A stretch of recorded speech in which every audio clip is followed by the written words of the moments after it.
안녕하세요. 일신사입니다. 저희 채널에는 신박한 사연들이 많이 있으니 많은 분들의 구독 부탁드립니다. 이번 사연은 힘든 시집살이와 멸시하는 남편 때문에 이혼하려고 작정하고 시댁에서 밥상을 엎어버렸다는 분의 사연인데요. 함께 보시겠습니다. 결혼 7년 차 5살짜리 딸 하나 있는 워킹맘입니다. 연애할 때는 간이고 쓸개고 다 빼줄 것처럼 하던 신랑이었는데 내가 알던 사람이 맞나 싶을 정도로 변해버린 남편 때문에 이혼이라는 단어를 속으로 100번도 넘게 새겼습니다. 이런 남편으로부터 종종 서름을 받아왔지만 결혼 생활 뭐 별거 있나 하며 우리 딸아이 생각에 넘겼던 것이 화근이었을까요? 제가 우리 부모님 세대 사람도 아닌데 엄마가 일찍 돌아가신 것이 왜 제가 시댁의 눈치를 보게 되고 제가 부족하다고 느껴야 할 일이었을까요? 그런 제 결혼에 저희 아버지는 뭐가 모자라 시댁에 굽신거리며 저를 그렇게 시집 보내셨을까요? 시어머니가 저를 깎아내리는 말들이 수없이 반복하여 자존감이 바닥을 치고 그로 인해 부당한 지시에도 내내하며 하녀처럼 굴고 맞벌이 하면서도 집안일과 육아 도맡아 하면서도 당연한 줄 알았던 결혼 생활이 정말 견디기 힘들었습니다. 이혼을 하여 편모 가정에서 딸아이가 자라게 하더라도 이대로는 살기 싫다 하다가도 이제 와서 어쩌겠나 하며 또 단념을 하고 살았습니다. 명절이든 시댁이든 시댁에서 집밥이라도 먹는 날에는 찬밥에 잔반처리반이 따로 없는 대접을 받으며 여자들 앉은 식탁에는 없었던 소갈비 한 점을 우리 딸아이가 집어다 제 밥에 올려주었을 때 저 조그만 것이 뭘 안다고 하며 나오려는 눈물을 꾹 참으며 그때 불현듯 이렇게 살다가는 내 소중한 딸도 이렇게 자라겠구나 하는 마음에 마음속으로 이혼을 굳게 결심했습니다. 아들밖에 모르시는 시어머니, 어렸을 때 돌아가셨지만 항상 내 밥에 맛있는 거 올려주시던 엄마와 대비되었지만 나 또한 엄마이기에 시어머니를 이해하려 했지만 2개 남은 치킨 조각 중에서 하나 집으려는 딸아이의 손을 쳐내고 2조각 모두 본인 입에 쑤셔 넣고는 우걱우걱 처먹고 있는 남편이라는 인간을 보며 피가 거꾸로 솟는 듯 했습니다. 부모님으로부터 교육받은 대로 예의를 갖추고 생각하고 행동하면 안 되겠구나 싶어 남편에게 찬밥을 던져주듯 주고 늘상 생선뼈만 발라먹던 제가 도톰한 살을 발라 내 입으로 가져갈 때 오만상을 찌푸리며 저를 쳐다보던 남편의 표정을 잊을 수가 없습니다. 마누라가 아닌 무슨 거지 입구멍에라도 들어가는 것을 보는 듯한 남편의 표정을 평생 잊지 못할 것 같습니다. 집안일도 저와 딸아이의 것만 했고 얼마 전부터는 남편에게 밥도 차려주지 않았습니다. 남편이 소리를 지르고 욕을 해대도 무표정으로 무시하고 제 할 일만 하거나 TV를 보며 낄낄거리고 웃어버렸습니다. 시어머니에게 쪼르르 달려가 고자질하길 은근히 바래봤지만 집을 나가버린 남편 너무나도 편했습니다. 그래서 더 결심했습니다. 복날이니 시어머니가 오라길래 딸아이를 집 근처에 사는 친구에게 맡겨놓고선 작정하고 시댁에 갔습니다.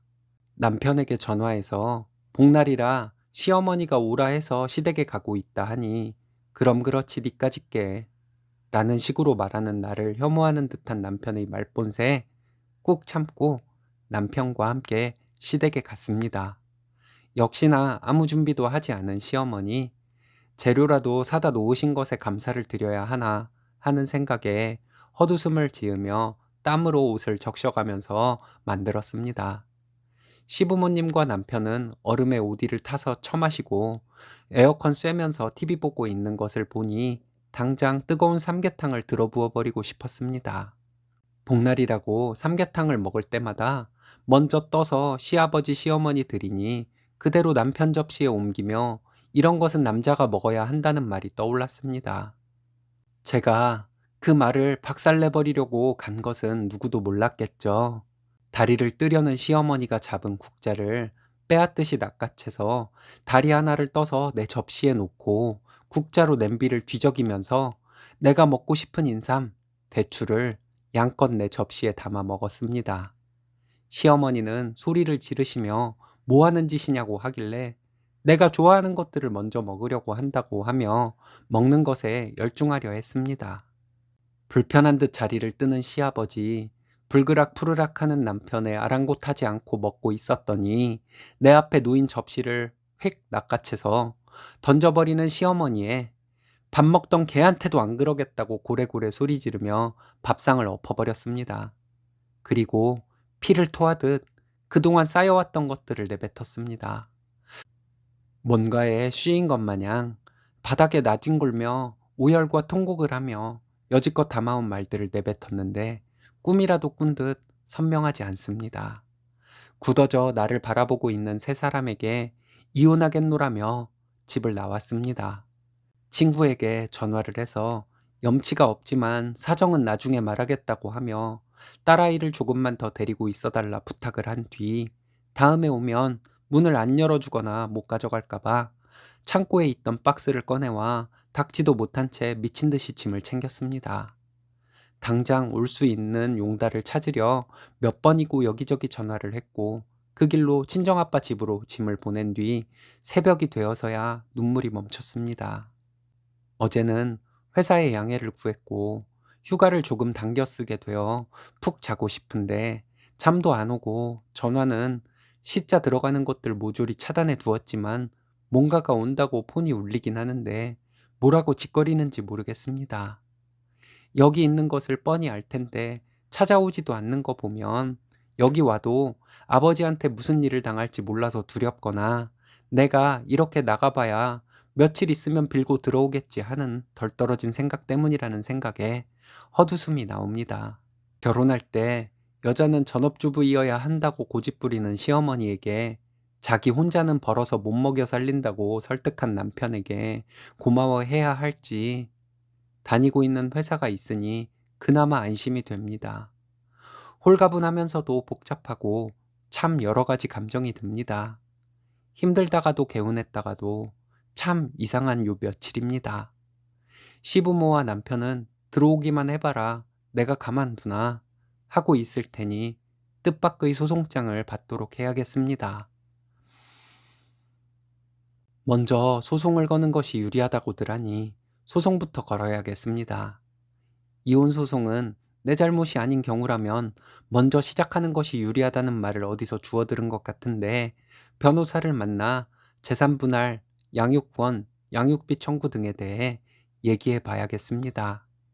따순밥에 고기 반찬 나에게 주고 별것도 아닌 닭다리 나에게 주었으면 내가 그 이상으로 남편에게 하지 않았을까 싶습니다.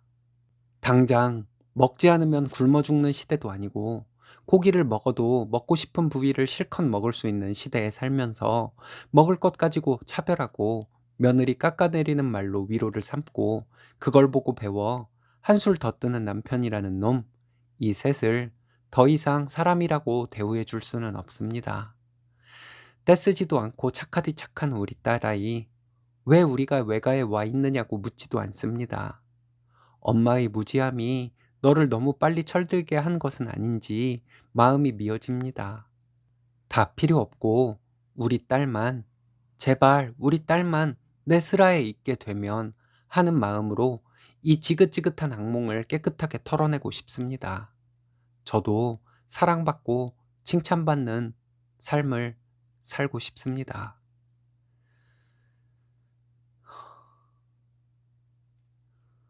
덤덤하게 써내려간 글이라서 쓰니님께서 그동안 받은 서름이 더 마음에 와 닿네요. 소송 꼭 하셔서 철저하게 받아내시고 이혼 잘 마무리되시길 바라겠습니다. 오늘의 사연은 여기까지입니다. 재밌으셨다면 좋아요, 구독 부탁드려요. 일신사는 여러분들의 사연으로 제작됩니다. 많은 사연 제보 바랍니다. 여러분들의 사연은 아래 메일 주소로 부탁드려요.